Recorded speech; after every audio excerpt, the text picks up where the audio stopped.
Print এবং electronic মিডিয়ার সম্মানিত সাংবাদিকবৃন্দ, আপনাদের সবাইকে জানাই আন্তরিক অভিনন্দন ও শুভেচ্ছা।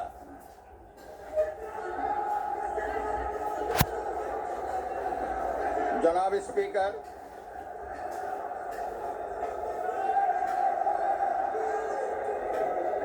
ত্রয়োদশ জাতীয় সংসদের এই উদ্বোধনী অধিবেশনে বাংলাদেশের ইতিহাসের এক ঐতিহাসিক মুহূর্ত। হাজারো শহীদের রক্তের সিঁড়ি বেয়ে দীর্ঘ ১.৫ দশকের ফ্যাসিবাদী শাসনের অবসানের পর একটি শান্তিপূর্ণ, অবাধ, সুষ্ঠু ও নিরপেক্ষ নির্বাচনের মাধ্যমে